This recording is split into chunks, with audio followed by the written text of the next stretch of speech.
Cultivating Soldering Skills Part 1. Personal protective equipment for soldering. You must have rubber shoes, then goggles for eye protection, gloves for hand protection,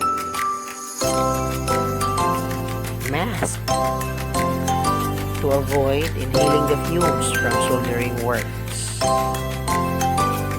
and apron to protect your entire body from the dirt.